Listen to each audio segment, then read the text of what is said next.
তো আজ আমি তোমাদের সঙ্গে ছানার গোলাপজামুন মিষ্টি রেসিপিটা শেয়ার করতে চলে এলাম। তো দেখো মিষ্টিটা কত সুন্দর হয়েছে, একেবারে সফট, মুখে দিলেই মিলিয়ে যাবে। তো চলো আজ আমি তোমাদের সঙ্গে রেসিপিটা শেয়ার করি। তো এটা একদম ঘরে থাকা সামান্য উপকরণ দিয়েই বানানো যাবে। তো এদিকে দেখো আমি ছানাটা কাটিয়ে নিয়েছি। ঘরে 2.5 লিটার মতন দুধ ছিল, সেটাকে আমি ছানা কাটিয়ে খুব ভালো মতো জল ঝরিয়ে একটা থালার মধ্যে নিয়ে নিয়েছি। এদিকে দেখো 2 চামচ সুজি অল্প একটু জল দিয়ে ভিজিয়ে রেখে দিলাম।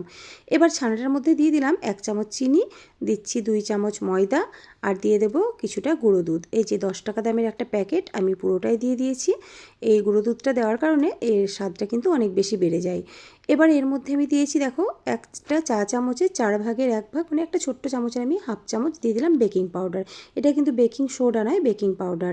আর এই যে সুজিটা দেখো ফুলে গেছে খুব ভালো মতো, সুজিটাও এবার আমি এর মধ্যে দিয়ে দিলাম। এবার এটাকে আমি হাত দিয়ে খুব ভালো মতন চটকে চটকে মেখে নেব। খুব ভালো মতো মাখাতে হবে, যেন মাখাটা মসৃণ হলেই তবে মিষ্টিগুলো কিন্তু ফেটে যাবে না, খুব ভালো হবে। তো দেখো মেখে নিয়েছি, একদম চিটচিটে হবে, এটার ভয় পাওয়ার কিছু নেই। এবার এর মধ্যে আমি দিয়েছি খুব সামান্য একটু ঘি। এতে করে কী হবে বলো তো, মিষ্টির মধ্যে থেকে পুরো ঘিয়ের একটা ফ্লেভার পাওয়া যাবে। তো খুব সামান্য দিয়েছি, দিয়ে এটাকেও আমি আবারও হাত দিয়ে খুব ভালো মতন চটকে চটকে মেখে নেব। তো দেখো আমি কিভাবে মাখাচ্ছি, হ্যাঁ এইভাবেই মেখে নিতে হবে, তাতে করে মিষ্টিগুলো খুব ভালো হয়, একটুও ফেটে যাবে না, মাখাটাও খুব মসৃণ হয়। তো এই যে দেখো ছানাটা মাখা হয়ে গেছে, একটুখানি নরম মনে হতে পারে, তবে এটা ঢাকা দিয়ে যখন রেখে দেবো তারপরে কিন্তু এটা সেট হয়ে যাবে। তো 15 মিনিটের জন্য ঢাকা দিয়ে রেখে দিলাম, ততক্ষণ আমি সিরাটা বানিয়ে নেব। তো তার জন্য এখানে 1 বাটি চিনি দিয়েছি, ওই বাটি মেপে আমি 1.5 বাটি জল দিয়ে দিলাম। তো চলো এবার আমি গ্যাসটা জ্বালিয়ে নিই।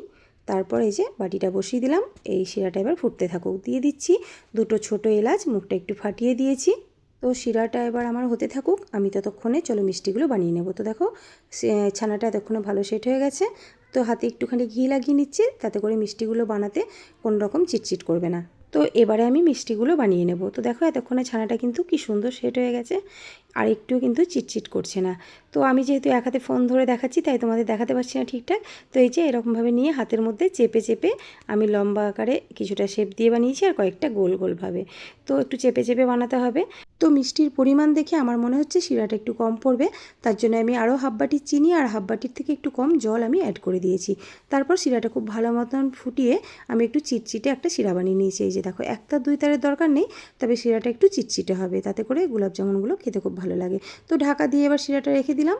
এদিকে একটা কড়াই বসিয়ে নিয়েছি, তার মধ্যে আমি দিয়ে দিলাম সাদা তেল, আর ওর মধ্যে দিয়ে দিয়েছি 1 চামচ ঘি। এতে করে মনে হবে যেন মিষ্টিগুলো পুরো ঘিয়ে ভাজা, মানে ঘিয়ের পুরো ফ্লেভারটা পাওয়া যাবে। তো এটা তেলটা মানে খুব হালকা গরম থাকতে থাকতেই মিষ্টিগুলো এবার দিয়ে দিতে হবে। খুব বেশি গরম করলে কিন্তু মিষ্টিগুলো উপর থেকে লাল হয়ে যাবে, কিন্তু ভেতর থেকে ভালো ভাজা হবে না, তার জন্য হালকা গরম থাকতেই মিষ্টিগুলো দিয়ে দিতে হবে। তো দেখো এভাবে আমি সমস্ত মিষ্টিগুলো দিয়ে দিয়েছি, মানে সমস্ত দিইনি, একবারে দিলে আবার ভেঙে যাওয়ার চান্স আছে, যেহেতু খুব নরম ছানার বানাচ্ছি, তো তার জন্য কিছুটা করে ভেজে নিয়েছি। তো দিয়ে দেখো প্রথমেই কিন্তু নাড়তে যাবে না, তাহলে ভেঙে যাবে। এটা একটুখানি ভাজা হয়ে গেলে কিন্তু ও নিজে থেকেই ওপর দিয়ে উঠে আসবে। তো এই যে দেখো মিষ্টিগুলো কি সুন্দর ওপরে ভাজতে শুরু করেছে, আর নিজে নিজেই কীরকম পাল্টি খাচ্ছে। তো এভাবে আমি মিষ্টিগুলো প্রথমে একদম লো টু মিডিয়াম আঁচে ভেজে নিয়েছি।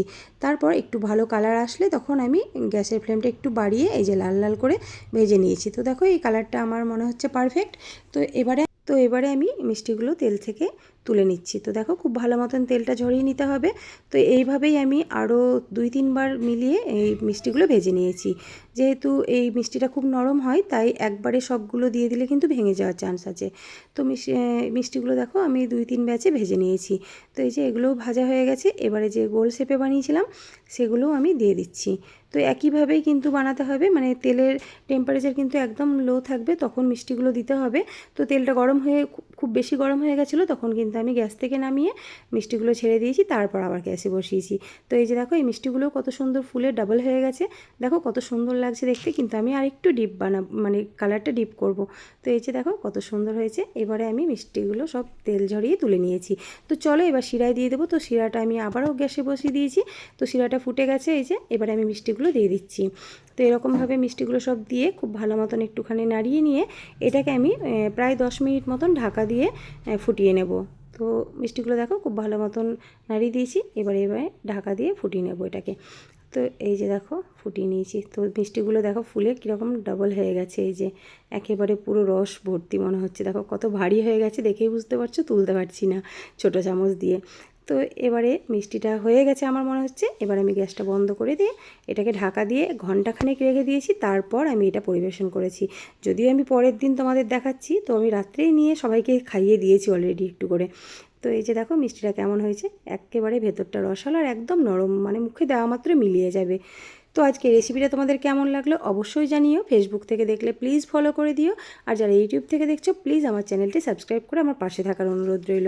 আজ তাহলে আসি, দেখা হচ্ছে পরের ভিডিওতে নতুন কোনো রেসিপি নিয়ে। ততদিনে সবাই খুব ভালো থেকো, টাটা।